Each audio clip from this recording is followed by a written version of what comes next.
الحمد لله رب العالمين والصلاة والسلام على رسول محمد وعلى آله وأصحابه أجمعين. قال الله تبارك وتعالى في القرآن العظيم: فأعوذ بالله من الشيطان الرجيم. إنهم فتية آمنوا بربهم. الآية. صدق الله العظيم.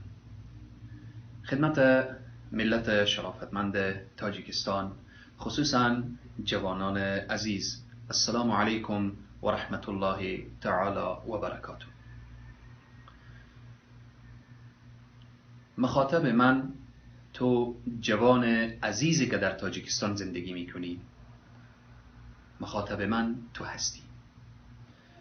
آیا تا به حال فکر کردید که جوانی یک نعمت الهی هست و از این جوانی در روز قیامت پرسان میشه؟ رسول اکرم صلی الله علیه و سلم میفرمایند که اغتنم خمس قبل خمس، شما غنیمت بشمارید 5 چیز را قبل از 5 چیز، که از آن جمله یکی شبابک قبل حرمک، جوانی خود را قبل از اینکه پیر میشی. شما بزرگان موسفیدان را میبینید در گوشه و کنار عصا به دست دارن، یا بعضی از بزرگان و موسفیدان سنشان بلند رفته، دستان شاید بلرزه، شاید بالاخره اعضای وجودشان حرکاتی داشته باشه که در اختیار خودشان نیست. آنها هم روزی مثل تو جوان عزیز جوان بودن و آنها هم با زور و قوت زندگی میکردن، ولی امروز موسفید شدن. و اگر خداوند برای تو عمر بده، تو هم فردا با این موسفیدی و با این سن، با این ضعف تو هم قرار میگیری. اما خوشا به حال موسفیدان، بزرگان که عمر خود را به عبادت سپری کرده باشند و الله سبحانه تعالی این سن و سال را برای اینا نعمت عطا کرد که حتی اگر عبادت نکردن ولی در پیری رسیدن و دروازه توبه را کسب کردن. و طبعا انسان که پیر بشه تائب میشه. اما از من و تو جوان چی تضمین است که من و تو پیر بشیم؟ تو جوان مسلمان چی ضمانت داری که سن تو بالا بره و توبه بکنی، به 60 و به 70 برسه، به 80 برسه؟ چقدر جوانانی در زیر خاک رفتن، چقدر جوانانی به تصادف های گوناگون به آب و به موتر و بالاخره به وسایل دیگری از دنیا رفتن. جوان مسلمان، یک نگاهی به قبرستان بینداز، ببین به هر سن و سال در قبرستان انسانها خوابیده هستند، طفل و نوجوان و جوان و موسفید. پس میخوام این را بگم که این جوانی باید در راه درست مصرف بشه. رسول اکرم صلی الله علیه و سلم میفرمایند خواهری که تو در اوج جوانی قرار داری، برادری که تو در اوج جوانی قرار داری، این حدیث رسول صلی الله علیه و سلم را بشنو. میفرمایند در روز قیامت، در آن روزی که هیچ سایه جز سایه عرش پروردگار عالم وجود نداره، در زیر سایه عرش پروردگار عالم 7 گروه با اعزاز و اکرام آنجا قرار دارند، که از آن جمله جوانی که جوانیش به عبادت الله سبحانه و تعالی سپری شده باشه، جوانی که در جوانی به عبادت الله سبحانه و تعالی رشد کرده باشه.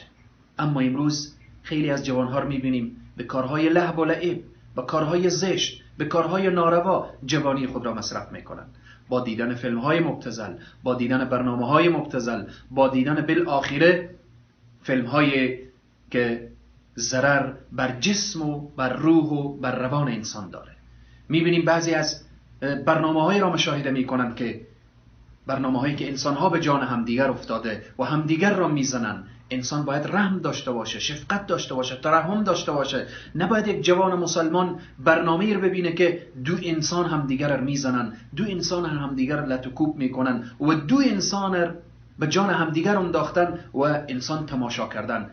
حیوان، شریعت مقدس اسلام برای حیوانات این گونه درست نمیبینه که یک انسان بیاید دو حیوان را به جان همدیگر بیاندازه. یعنی اگر دو حیوان هر کسی به جان همدیگر بیاندازه و تماشا کنه، شریعت مقدس اسلام چنین انسان را و چنین عمل را محکوم میکنه. پس ای جوان مسلمان، این عمر که نعمت الهی است و این جوانی نعمت الهی است، در راه درست و صحیح استفاده بکن تا اینکه در روز قیامت در زیر سایه عرش پروردگار عالم قرار بگیری. الله سبحانه و تعالی در قرآن تعریف و توصیف جوانان را میکنه. اصحاب کهف انهم فتیه آمنوا برب، جوانانی بودن. وقتی که سیدنا ابراهیم علیه السلام بتها را میشکنه، الله سبحانه و تعالی سیدنا ابراهیم را توصیف میکنه که کی بود، اونها چی گفتن، چگونه توصیفی از ابراهیم داشتن. قالوا فتى یذکرهم یقال له ابراهیم، جوانی بود. پس قدر جوانی را بدان. ابراهیم علیه السلام که بتها را شکست جوان بود. اصحاب کهف که در مقابل قدرتمند وقت و زمان، طاغوت وقت زمان استادگی کردن، جوانانی بودند که در قرآن نام اونها ثبت تاریخ شد تا روز قیامت. وقتی سوره اصحاب کهف خوانده بشه، وصف اصحاب کهف، ایمان اصحاب کهف، جوانان اصحاب کهف برای همه جوانان تا قام قیامت اسوه و الگو بیان شدند. الله سبحانه و تعالی برای همه جوانان عزیز ما به پسر و دختر توفیق بده که قدر جوانی خود را بدانید. نگذارید که شیاطین جنی و انسی این جوانی ما را آلوده کنند به گناه و معصیت. پس بناهن عبادت در جوانی لذت داره. دستورات الله را اجرا کردن در جوانی لذت داره. خود را باز داشتن از گناه و معصیت در جوانی ارزش داره. الله سبحانه و تعالی همه جوانان ما را، خصوصا جوانان عزیز تاجیکستان ما را، در حفظ و حمایه خود داشته باشه. عامل به کتاب الله و سنت رسول صلی الله علیه و سلم همه ما را عامل واقعی بگردانه. و السلام علیکم و رحمت الله تعالی و برکاته.